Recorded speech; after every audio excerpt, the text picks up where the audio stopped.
Michael Renner's mornings had always followed a comforting routine. The same alarm tone at 6:30 a.m., the same bitter coffee from his chipped mug, the same dull radio chatter from the old kitchen speaker. It wasn't until the second Tuesday of October that he noticed something was off. It started with his wife, Claire. As he stood by the sink, rinsing out his mug, she came downstairs with her usual bright smile and said, "Sleep well, love? I dreamed we were flying over golden oceans again." Michael frowned. Again. Claire blinked at him, her smile frozen in place like a storefront mannequin. Yes, same dream as last night. He shrugged it off, maybe a coincidence. He hadn't remembered her saying anything about flying dreams before. But when she kissed him on the cheek, he noticed her lips were ice cold. That day, he walked to work. The sun was sharp in the sky, and people bustled past him in the usual rhythm of the city. But there was something in the air, too quiet, despite the noise. At the office, things got stranger. "Morning, Mike," said Jerry, his overly cheery coworker. "Big meeting today, yeah?" Michael nodded. "Yep, 2 p.m. Jerry gave him a thumbs up. "Let's kill it, buddy." Then he repeated, without skipping a beat, "Big meeting today, yeah?" Michael froze. "You already said that." Jerry's smile twitched. "Did I?" He turned and walked away, perfectly straight-backed, his arms swinging too evenly at his sides. Michael sat at his desk and stared at the monitor for nearly 10 minutes, trying to shake the sense of repetition. Something deeper than déjà vu, something deliberate.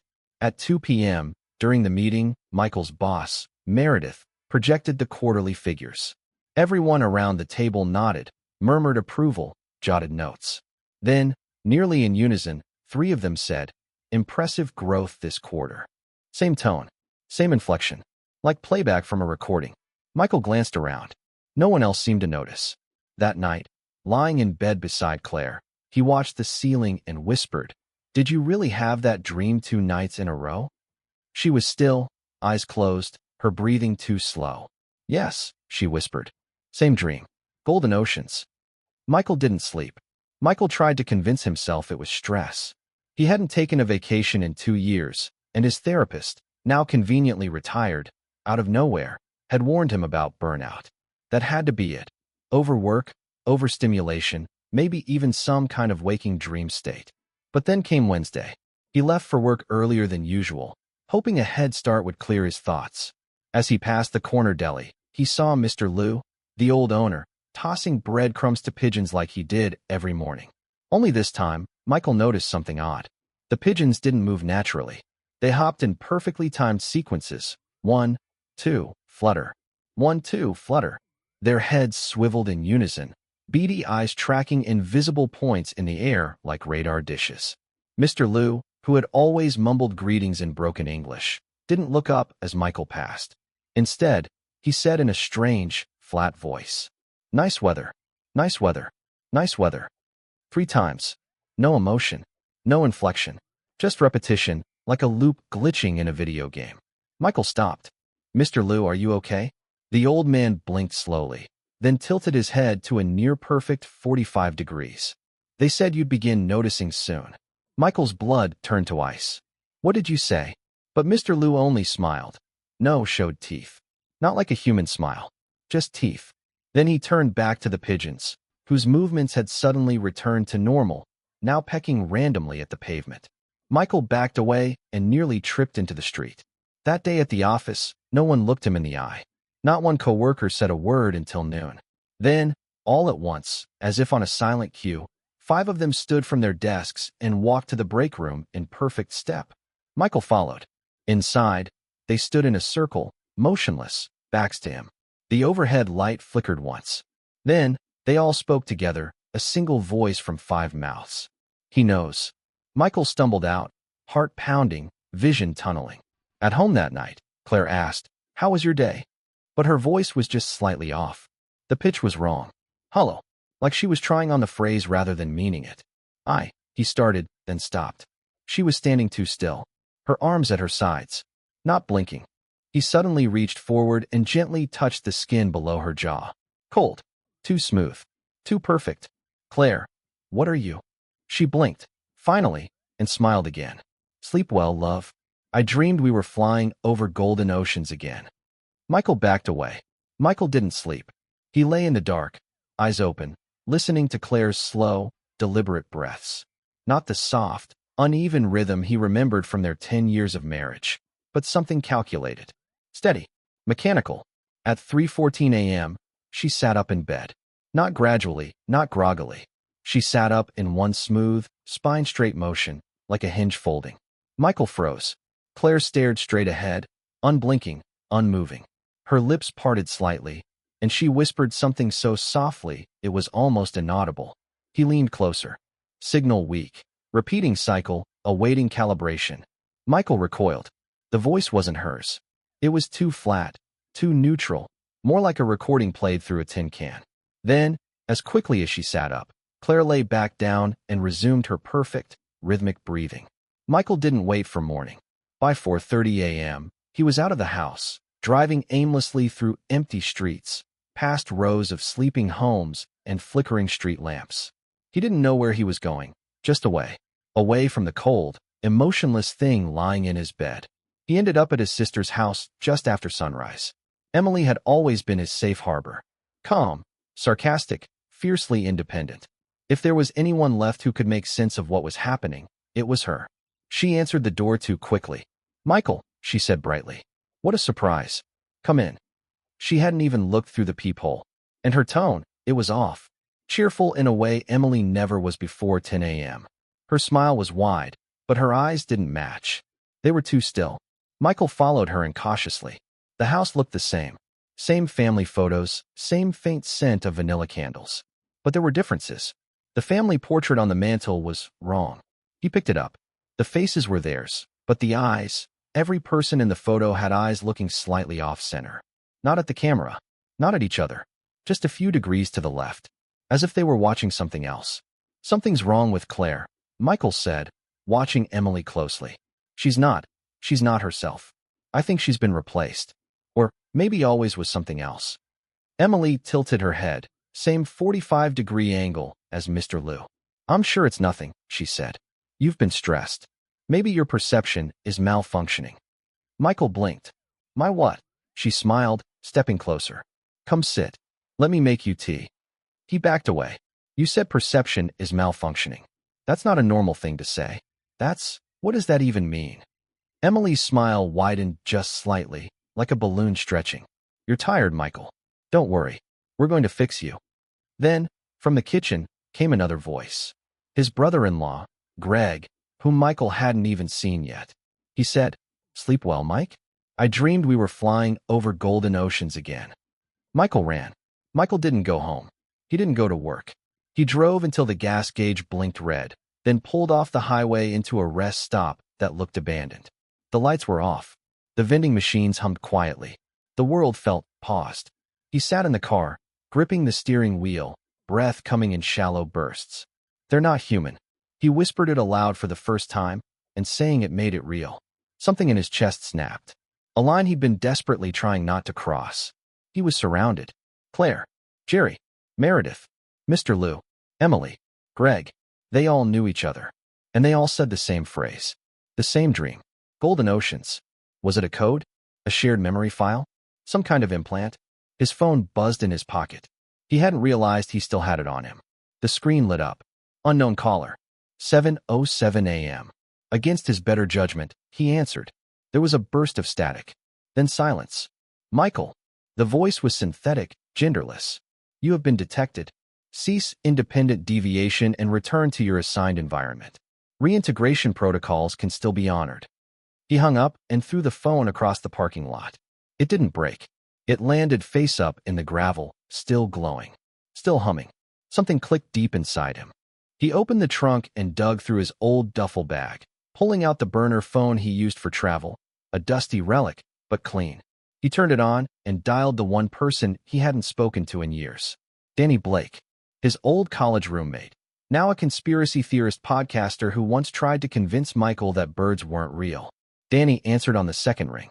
"Mike? Holy hell, I haven't heard from you since." "Danny, listen to me. I think everyone around me has been replaced. Or reprogrammed. I don't know what to call it. They're not real. They're acting real, but it's all wrong. There's something behind them." Silence. Then Danny whispered, "You're not crazy. You're just late. Real late. What? I've been tracking this pattern for years. The Golden Ocean phrase? That's a known carrier loop. It's part of the veil, keeps people docile, compliant. But if you're hearing it and noticing the glitches, it means your cognitive filters are breaking down. You're waking up. Waking up to what? Danny hesitated. To the network. Before Michael could respond, there was a sharp burst of static from the call, then a high-pitched screech that forced him to drop the phone. When he picked it up again, the screen was black.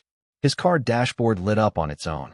The radio, dead for years, crackled back to life and played a robotic voice. Unauthorized communication detected. Subject 241C deviating. Subject will be corrected.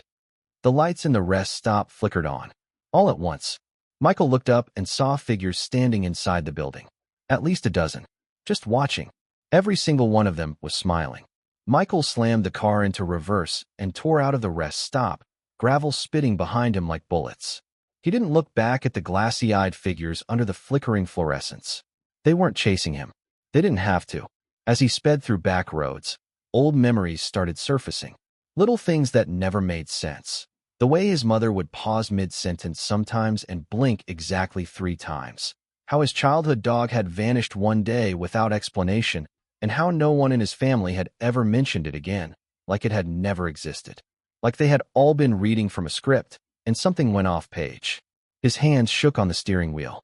An hour later, he parked behind an abandoned textile factory on the edge of a forgotten industrial park, Danny's suggested meeting point.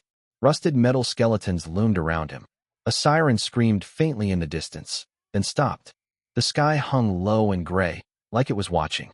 Danny appeared from the shadows. Hood pulled low, shaggy beard, eyes darting in every direction. He was thinner than Michael remembered, paranoid in every movement, but alive. Human. And that was something. Jesus, Danny muttered, grabbing him by the shoulders. They let you go this long without pulling you? You're lucky. You must have a resistant mind frame. That, or you were useful to them. Michael pulled away. What the hell is going on, Danny? Danny looked around and motioned him inside the building.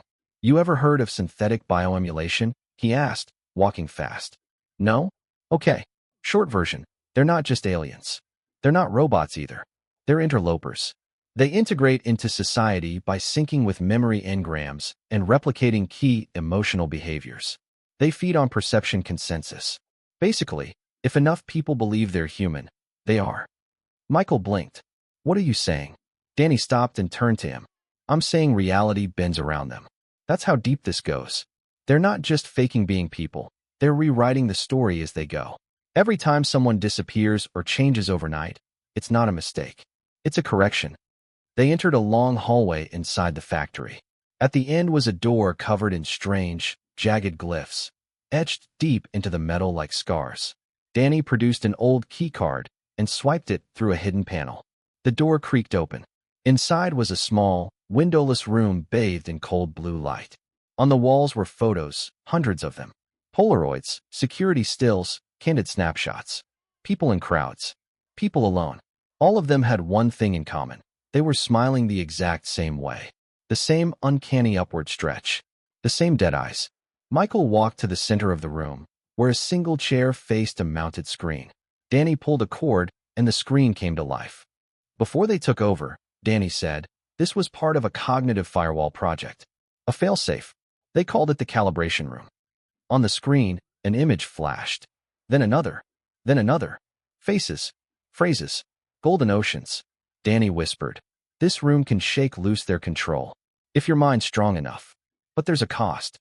Michael turned to him. What cost? Danny's face was grave. Once you see them for what they really are, there's no going back. No more pretending. No more hiding. And they will come for you. Michael stared at the chair, then sat down. Michael sat in the chair, heart pounding like a second pulse in his ears. The screen in front of him flickered, static first, then slow building patterns. Grainy footage of subway crowds, playgrounds, corporate meetings. People everywhere. And every face had something wrong. A woman at a cafe with a hand that didn't cast a shadow. A man on a park bench blinking in loops. Blink, blink, blink, blink, never stopping. A child with teeth too white, too uniform, like polished bone. The words began to appear over the images. They are here. They are not your friends. They were never your family. The screen pulsed like a heartbeat. Danny stood behind him, watching. Keep your eyes open. No matter what. Michael's vision blurred. The images were becoming faster, more distorted. Faces split and reformed. Mouths moved independently of words. He saw Claire, in their kitchen, smiling too long. Emily, her head twitching mid-sentence. Meredith in the office, lips moving while her eyes rolled slowly to the back of her head. Then, something new appeared. A strange, pulsing sigil. It looked alive, an angular loop of shifting black and crimson geometry, hovering in the middle of the screen. His eyes locked on it involuntarily. And then he saw. The illusion cracked. The images changed from how he remembered them. Now, they were raw. Claire's skin flickered with faint seams around her mouth and neck. Emily's eyes weren't eyes at all. They were thin black lenses with faint red threads pulsing beneath them. Greg's voice from earlier echoed again in his mind. Sleep well, Mike? I dreamed we were flying over golden oceans again. But now he heard the distortion in it. Not a voice. A transmission. Michael's stomach churned. His vision pulsed. Stop, he gasped. Turn it off. Danny didn't move. No, you're almost there. Michael squeezed the armrests, white-knuckled, as the final image burned into the screen. His own face. Except it wasn't him. It was smoother, paler. The eyes were glass. There was no scar on the brow from the accident he'd had in college. This version of him was perfect. Underneath, the caption read, Backup unit active. Michael shot to his feet, stumbling away from the screen. What the hell is that? He shouted. Danny didn't answer right away. His face was pale. His voice low. That's the part one didn't want to tell you, he said. You're not just being watched. You're one of them. Michael staggered back. No, he said. No, that's not possible.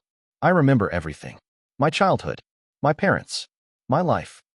They gave you those memories, Danny said quietly. But your unit glitched. Something broke. You started noticing the loops. You were waking up into yourself. Michael was shaking. You're saying I'm not human? I'm saying you weren't, Danny replied. But you're becoming something else now. Michael backed against the wall, horrified, breathing ragged. Outside, a siren began to wail. Danny turned to the monitor. They found us. Red light bathed the calibration room as an alarm blared from deep within the factory walls. Low, pulsing, mechanical. Michael stared at Danny, frozen between fight and flight, his mind buckling under what he'd just heard. I'm one of them. Danny grabbed his arm. You were, but you're not sinking anymore. That's why they're hunting you. Michael's breath came in short bursts. I don't feel different. I feel like me. That's because the core's still active, Danny said urgently. Your autonomy is growing, but the shell's still intact. And that shell is broadcasting a traceable signal. We have maybe 3 minutes before they're on top of us. From the hallway came the sound of footsteps, fast, synchronized, metallic beneath flesh. Michael's eyes darted to the monitor. His face still stared back at him from the screen. Expressionless, synthetic. Backup unit active. He slammed a fist into the display, shattering it. Danny flinched, but didn't stop moving. He pulled a tarp from a nearby table, revealing a crude metal device the size of a car battery. Coils, wires, and a core glowing with faint blue light. This is a disruptor, he said. It short-circuits their masking layer, forces their true forms into visibility for a short time. I've never used it on someone like you, but it might sever your link. My link to what? Danny met his eyes. To the hive, the source of their shared memory. The script. You break the connection, and they can't predict you anymore. The footsteps were closer now. Michael looked to the door. Shadows moved beyond the frosted glass. Too smooth, too steady. He turned to Danny. Do it. Danny slammed the disruptor against Michael's chest and hit the switch. The world convulsed. It was like being unplugged from reality. Michael felt every nerve scream at once. Ice and fire flooding his skull. His vision tore apart in layers. The room split into flickering versions of itself, overlapping frames in different timelines. He saw Danny, flickering between human and something with many eyes. He saw Claire, not with skin but with armor, liquid and hard at the same time, her smile now a snapping jaw. He saw himself, too, layers peeling away, the perfect mask gone. Beneath was no face, just motion, signal, light. Then, silence. Michael collapsed, gasping, as the world reassembled around him. The blue light from the disruptor flickered and died. Danny crouched beside him. "You okay?" Michael looked up, dazed. "I don't hear them anymore." "Good," Danny said. "Because they're here." The door burst open. Figures poured into the room, Claire among them, Emily, Greg, even Jerry from the office. All of them smiling, all of them too smooth, eyes gleaming with polished black glass. But now, Michael saw them for what they were. And they saw him differently, too. Claire stepped forward, her voice static sweet. "You're broken, Michael. But we can restore you. The others are waiting. Just say yes." Michael looked at Danny, then stood, slow and steady. "No," he said. "I'm not yours anymore." The smile on Claire's face faltered. Just for a moment. The smile dropped from Claire's face like a curtain falling. For the first time, the others stopped moving in sync. Their heads tilted at different angles. Some blinked, others didn't. One figure, Greg, flickered briefly between two entirely different body types, like his disguise was fighting to stabilize. "You have disconnected," Claire said, her voice glitching. This was not projected. Michael stepped back toward Danny, who now held the disruptor like a weapon. The coil was cracked, glowing faintly, but it might still be useful once more. "I can see you now," Michael said, breathing hard. "All of you. The masks. The patterns. Everything." Emily took a step forward. Her jaw opened slightly, wider than humanly possible. "You are unstable," she said in a chorus of overlapping voices. "Return, before the fracture spreads." "What fracture?" Danny demanded. Claire pointed directly at Michael. "He's broadcasting counter patterns. He doesn't know it. He is becoming a signal." Danny's face paled. Michael frowned. "What the hell does that mean?" "It means," Danny said, "you're not just a broken puppet anymore. You're starting to interfere with their script. They didn't plan for you to see them, or for others to start seeing through them too." Claire stepped closer, slowly. Her eyes began to weep black, oily fluid that moved upward instead of down. The room pulsed with something deep and wrong. She whispered, "We will extract the divergence." Behind her, Greg's voice overlapped in a separate tone. "The fracture must not spread. Purge protocol initiated." Suddenly, the others twitched, not walked, not ran, but jerked forward in unison like mannequins on strings yanked by an unseen hand. Michael barely moved in time. He and Danny sprinted out of the calibration room, Michael slamming the heavy door behind them and jamming a steel pipe through the latch. The figures inside slammed against it, limbs thudding like bats on metal, over and over and over. "Where do we go now?" Michael shouted as they ran. "To the core server node," Danny panted. "We destroy the local hive relay, break their sync signal in this region. It won't stop all of them, but it'll collapse this cluster and cut them off from central memory." They burst through an old elevator shaft, climbing the emergency ladder as fast as their arms could manage. Below, they heard the pipe snap. Michael's thoughts spun. He'd been part of them. He'd smiled like they did, repeated the same lines. And now his very existence threatened their cohesion. He was no longer a machine trying to pass as a man. He was something new. As they reached the rooftop access, Danny pulled out a small explosive charge from his pack. "This is it," he said. "We plant this on the relay tower. They lose the signal. You'll be invisible to the hive. You'll be free." Michael nodded slowly, but something was wrong. The air around him felt too still. He turned toward the skyline and stopped cold. Across the rooftops, in every direction, they were waiting. Hundreds of them, perfectly still, watching, all smiling. Claire's voice echoed from behind his eyes, without sound. "You were never supposed to wake up." Michael stood on the rooftop, wind cutting across his skin like tiny knives, staring at the impossible scene unfolding around him. They were everywhere, lined along rooftops, standing in alleyways below, watching from windows. A silent army of perfect smiles and black glass eyes. Still, patient, and synced in their stillness. Each one looking straight at him. Danny gripped his arm. "They're not attacking. They're waiting." "For what?" Michael whispered.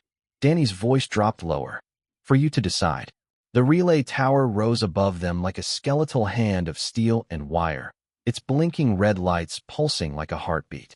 Michael could feel it thrumming in his skull, low frequency, almost subsonic. His muscles twitched involuntarily, like something was trying to pull him back into rhythm. He stepped toward the tower.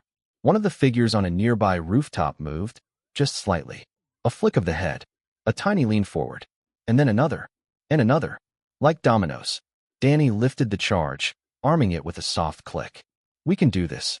One good pulse, and the link collapses. It won't kill them, but it'll sever their script. You'll be off the grid. They'll be blind. Michael's mind reeled. Blind and unpredictable, he said aloud. Danny nodded. That's why they're afraid of you. Not because you're broken, but because you might become contagious.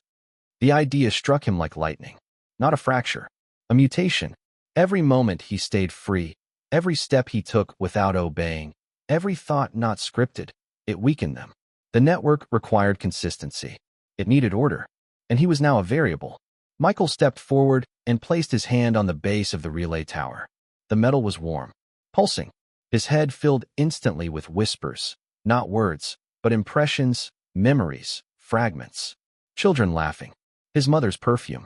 The way Claire had looked at him when they first met. Even though now, he wasn't sure if they had ever truly met at all. Then, a single voice. Clear. Inside him. If you destroy this node, you destroy yourself. Michael froze. Danny saw his hesitation. They're bluffing. But the voice returned. You are linked to us. You are an echo of our design. If you kill the signal, you kill your origin. There will be no going back. No answers. Only silence. Michael closed his eyes. Inside, he saw flashes of that other version of himself. The perfect one. The one with smooth skin and glass eyes. He remembered its face. And then, he remembered his own. The imperfect scar on his brow.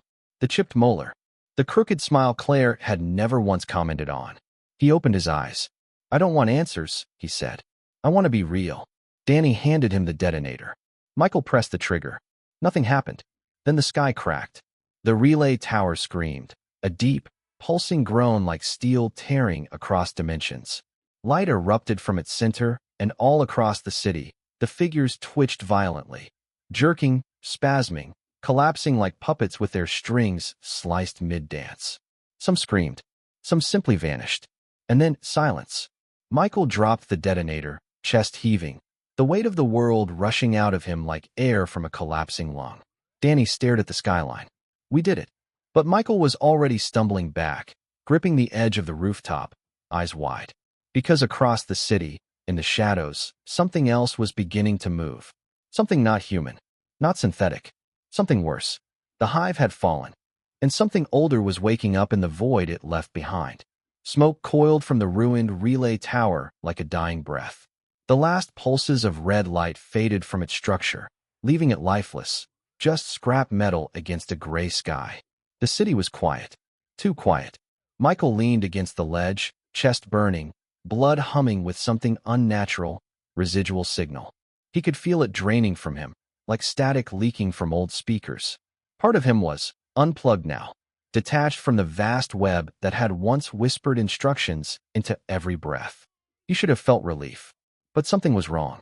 Danny stood beside him, pale and still. This isn't how it was supposed to feel. Michael nodded. It's like something else moved in. Below them, the city shifted. Not visibly, not all at once, but subtly. Shadows began stretching in directions that defied the position of the sun. Windows reflected places they shouldn't. And the remaining people, those who hadn't collapsed, stood rigid in the streets, heads tilted upward, eyes closed, like they were waiting for something. Michael stepped away from the ledge and staggered to the center of the rooftop. The pain in his chest had grown sharper. His vision flickered, not with the glitches of the hive, but with depth, like layers of reality had pulled slightly apart. And then he heard it. Not a voice. A presence. Not digital. Not artificial. Primordial. It pushed through his skull like oil through cracks. Thick and ancient and untranslatable. Images filled his mind. Stone temples that never existed, spiral symbols etched into bone. A black star rising over a dead ocean. Danny dropped to his knees. Oh God, he whispered. That's what they were for. The hive. It wasn't about control. It was a containment system. Michael blinked. What? Danny pointed at the collapsed figures below. They weren't the threat. They were a dam, Mike. They kept that thing out. A deep rumble echoed across the rooftops. The sky seemed to bend inward, like a lens focusing. Clouds spiraled unnaturally. From the center of the city, a tower began to rise. Black stone, wet like it had just emerged from the sea. It hadn't been there 5 minutes ago. Michael felt his knees go weak. The hive had kept him from waking, had restrained his thoughts, had looped him in artificial normalcy. But now he was free, and so was something else. In the street below, one of the standing figures opened their eyes. They were not the same. Not hive, not human. Their eyes were voids, swirling with starlight. When they opened their mouth, Michael heard a sound like 1,000 reversed voices screaming backward. Then all the others opened their eyes, too. Danny stood slowly. You started the end of one system, he said, and opened the door to the next. Michael whispered, what are they? Danny looked him dead in the eyes. Us, if we hadn't been interrupted. The city was unraveling. Michael and Danny ran, not because they had somewhere to go, but because the thing in the center was still rising. The black tower, slick, glistening, and humming with a resonance too deep to hear, climbed higher every minute. At its base, people turned things knelt in a perfect ring, heads bowed toward it. Not praying, listening. The hive was gone, but the veil it kept in place was gone too. Danny led them through back streets, alleys half swallowed in shadows that twitched even when nothing moved. Streetlights flickered, casting silhouettes that no longer matched the bodies they belonged to. What do you mean, us? Michael finally asked, gasping for breath.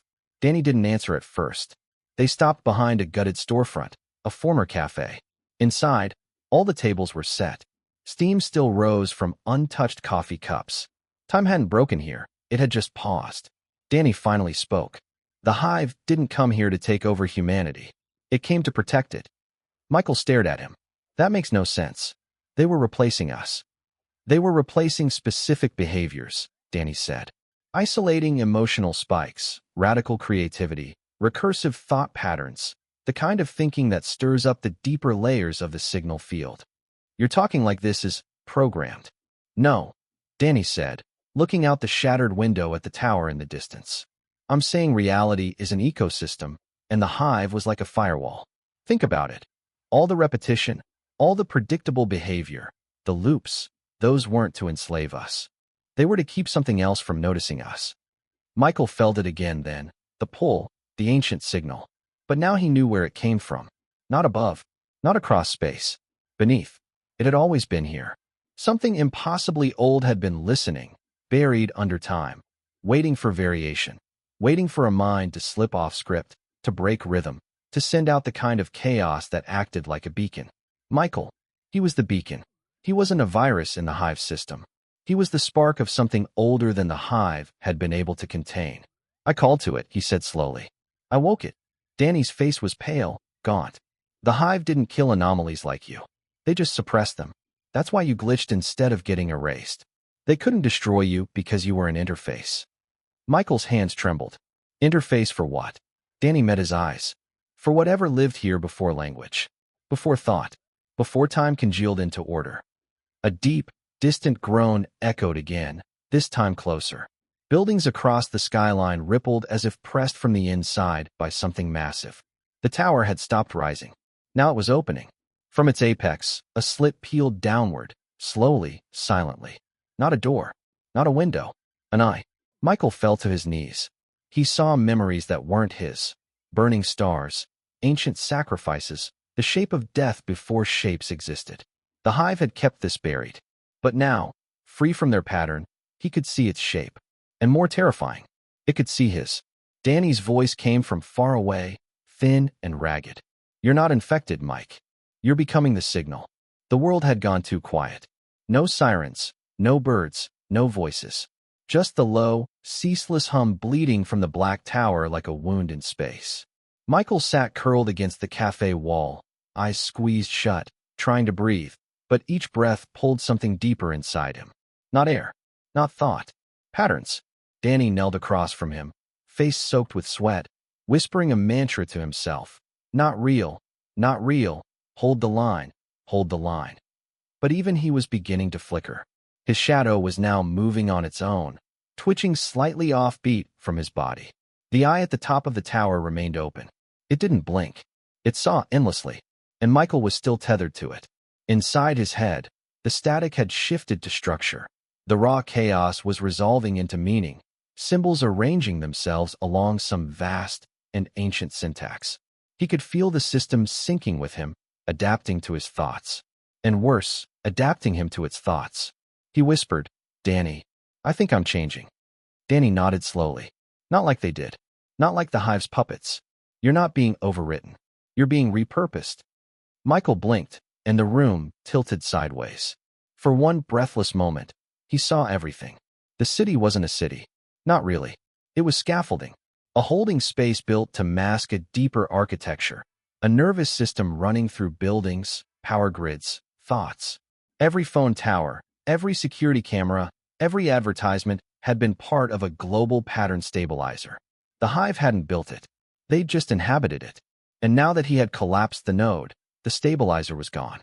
Something was rising through the cracks of thought itself. "I can feel it looking for shape," Michael said, his voice barely his own. "It wants to emerge into language, into identity. It's using me." Danny stepped back. "Then we destroy the connection. We kill the interface." Michael looked up slowly. "Me?" Danny didn't answer. The silence said enough. But then, something shifted in Michael's mind, like a ripple across a mirror. A voice, not from the tower, not from the Hive, but from inside him. "You do not have to be used. You can become." Michael staggered to his feet, trembling, but something about him had changed. His eyes no longer flickered with panic. They were calm now, centered. "I'm not going to let it wear me like a mask," he said. "But I'm not going to destroy myself either. This thing, it's ancient, yes, but it doesn't have a body. It doesn't have choice. It only reacts." Danny frowned. "And you think you can what? Domesticate it?" "No." Michael looked up at the tower, and for the first time, it recoiled. "I'm going to bind it," he said. "Like the Hive did, but in a new pattern. Not suppression. Containment by choice. A recursive prison built from within." Danny's mouth opened, stunned. "That's impossible." Michael looked at him with a strange smile. "I'm a glitch in the system, remember? That means I'm not following the rules anymore." The sky split open again, this time not in light, but in meaning. A massive, spiraling glyph carved itself across the clouds. A new language, one that only Michael could understand, and only Michael could speak. He stepped forward and began to recite. Michael's voice didn't sound human anymore. It wasn't deep or monstrous. It was precise, like a blade through silence. Each syllable he uttered twisted the air, pulling unseen strings in the architecture of the world. The glyphs above the city pulsed in response, spinning slowly like the gears of an immense clock. Danny stepped back, shielding his eyes. "Michael, what are you saying?" Michael's lips moved, but the words weren't his, not fully. They were older than sound, fractal syllables folding inward and outward at once. He wasn't just reciting. He was rewriting. "I'm feeding it a pattern it's never seen," Michael said between lines, voice echoing twice, once from his mouth and once from the space between seconds. A logic loop with no conclusion. A paradox sealed in recursion. Danny blinked. "You're trapping it in language?" Michael nodded slowly. "It wants to become a god, but I'm giving it paperwork." Below, the city began to groan. The black tower twitched, not like stone or machine, but like something alive trying to shrug off a dream. The eye at its apex blinked, once, and then again, faster now. Uncertain. The kneeling figures in the streets twitched, spasmed, some falling limp. Others stood, aimless, confused, as if a curtain had been yanked from their minds, and the sudden light was unbearable. Inside Michael's chest, the static reached a crescendo. But this time, it didn't hurt. It harmonized. A humming thread of equilibrium built itself around the storm. He wasn't being consumed anymore. He was in control. Danny stared at him. "What are you becoming?" Michael met his eyes. "I'm becoming the firewall." The glyphs above collapsed inward, locking like puzzle pieces. The sky bled dark, not in color, but in concept, the absence of intent, the silencing of a watcher that had no right to see. Michael took one last breath, then spoke the final phrase. The moment it left his tongue, everything stopped. The tower froze. The eye shattered into shards of black glass that dissolved midair. The figures in the streets crumpled, lifeless but human again. The shadows fled, not dispersed, not defeated, but sealed. And in the center of it all, Michael stood still. Smoke drifted around him. Light coiled like threads through his veins. His body glowed faintly, not fire, not electricity, something new. Danny approached slowly, disbelief on his face. Did it work? Michael turned toward him, eyes flickering not with power, but balance. It's locked in me, he said. A recursive prison of thought. It can't speak. It can't grow. Not unless someone breaks the pattern again. Danny was silent. Michael looked back at the skyline. Calm. Clean. No glyphs. No watchers. It wanted to rewrite the world, he said. But now, it's just a story trapped in a mind. Danny hesitated. And what happens to you? Michael smiled. I keep thinking. So it can't. The city was different now. Not broken. Not healed. Just real.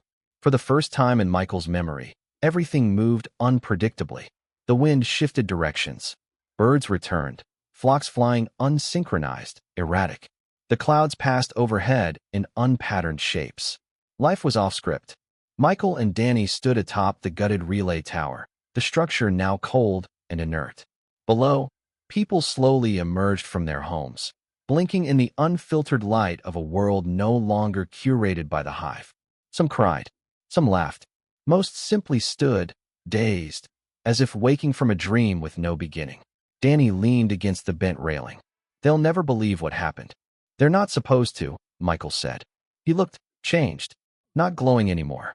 The energy that had danced around him in the final moments of containment had faded. But there was something else, an intensity behind his eyes, like he was seeing dimensions folded just beneath the surface of everything. Is it still in there? Danny asked carefully. Michael nodded. Dormant, looping on itself. A paradox inside a mind that's constantly changing. That sounds like torture. Michael shrugged. For it? Maybe. For me? He looked out at the people gathering in the streets. It's like standing next to a fire. I feel the heat, but I don't let it burn me. Danny hesitated. And if you ever slip? Michael turned to him, deadly calm. Then I'll stop myself. A long silence passed between them. Below, a woman hugged her son as if she hadn't seen him in years, even though he'd been beside her the entire time. Michael continued. The hive wasn't evil. It was afraid. It built a cage around chaos because it thought that's what safety meant. But fear isn't control. It's a wall. Danny shook his head. So what happens now? Michael looked up at the sky. No more scripts. No more loops. They'll write their own lives now. They'll make new mistakes. New beauty. Things not even the hive could simulate. Danny smiled slightly. Sounds risky. It should be. Suddenly, Michael winced. Just slightly. Danny caught it. What is it? Michael steadied himself. The thing inside me. It's trying to learn again. Testing the loops. Pushing at the edges. Danny looked uneasy. Can it escape? Michael met his eyes, cold and certain. Only if I die. A long pause. Then, from below, a group of children began to laugh. Not giggle, not mimic, but truly laugh. Awkward and wild and loud. And for a moment, both men smiled. This was a world they had never heard before. But deep inside Michael, behind every heartbeat, the thing in the dark waited. Watching. Looping. 3 months passed. The world adjusted in quiet, strange ways. Without the hive's influence, people began to rediscover themselves. Not the versions that smiled on cue or followed routines without question, but the raw, messy forms underneath. There was confusion, chaos, joy, violence, truth. And for once, it was theirs. Michael stayed hidden, moving from city to city, never staying long. Not because he feared what the world would do to him, but what he might do to it. The thing inside him had not spoken since the containment loop was sealed. But it had dreams. It spoke through patterns, fractured reflections in windows, strangers saying the same words in different cities, clocks that ran backward when no one else noticed. Subtle, testing, evolving. Every time Michael saw one of these signs, he rewrote the loop. He changed something in himself. He shaved with his left hand, walked down different streets, whispered new mantras, refused to become predictable. The prison required him to be unknowable. One night, deep in the woods outside a forgotten town, Michael sat across a fire from Danny. I think it's trying again, Michael said. Danny poured tea in silence. How do you know? I had a dream, Michael murmured. Golden oceans. Danny froze. Then Michael smiled, faintly. But I didn't fly. I drowned. Danny's shoulders relaxed a little. So the loop broke. Almost. It tried to offer me a memory. One I'd never had. A better one. A perfect one. Danny watched the fire. You didn't take it? Michael shook his head. Perfection is a trap. Silence fell between them, filled only by the crackle of burning wood. Finally, Danny asked the question he'd been afraid to voice. Is it still just contained? Or are you becoming it? Michael thought for a long time. No, it's not becoming me, and I'm not becoming it. Then what are you? Michael looked up, his eyes reflecting the stars, not as glass, not as circuits, but as a mirror of infinite potential. I'm the one writing the story now. And in that moment, far away, in the place behind all thought and time, something ancient screamed, but no one heard it, because Michael had rewritten the world to silence its name forever.